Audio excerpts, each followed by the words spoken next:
The S2B Connection, or School to Business Connection, is a new partnership program between the Seneca Area Chamber and Downtown Impact, Nemaha Central Schools, and the business community. The purpose of S2B Connections is to build lasting relationships that bridge the gaps between the education and business worlds. With the development and implementation of S2B Connections, the relationships and connections that we already have with our local business and schools will only get better.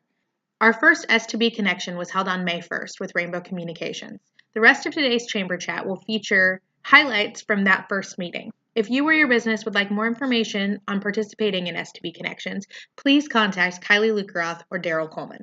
I'm Daryl Coleman, I'm the superintendent of schools and chamber president, which really is how this all kind of came about, is in my crazy mind trying to put the two together.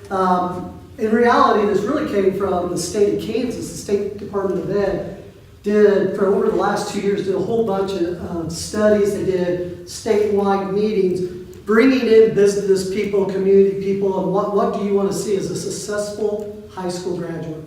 And it was really interesting. The first group that they went to, the first time they went throughout the state, there were some businesses, but then they did 3 or 4 that were specifically aimed at businesses. And they met with everything from mom and pop downtown shops to, if I'm not mistaken, I think the Koch brothers might have been involved in. I know some of the larger companies in Wichita definitely were. And it was amazing that everybody basically came up with some of the same things. And we're going to talk about some of those, I'm sure, today. But that got me thinking that I'd like to do that on the local level. And again, my connection with the chamber allowed me to do that. So that's where this came from. Our industry changes. Sometimes it changes before we even are able to release a product. By the time we research it, by the time our technicians test it, we may not be able to get the same equipment that we started out thinking we were going to use as early as 6, 8, 12 months down the road. So, and coming into this environment, what our opportunities are for employment, I guess we can kind of move into what that looks like as far as employment is.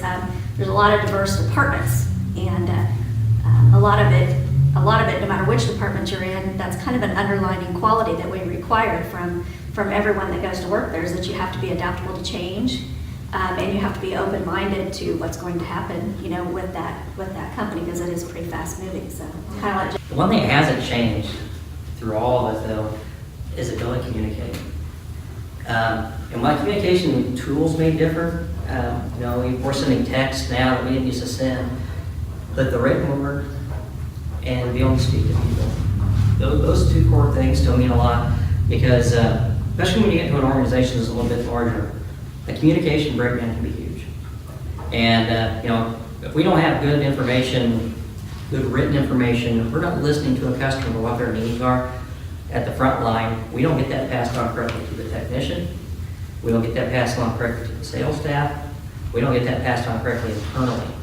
And when we have our conflict points, it's always a communication point. It's not a technical point as much as it is a communication point. We got pretty good at dealing with technical issues, but usually it's a communication issue. So when you talk about soft skills, even though the technology changes how we communicate, it doesn't take away from the message. And so we want to give a very special thank you to Rainbow Communications for being our first S2B connection, and we hope you all join us next week on the Chamber Chat.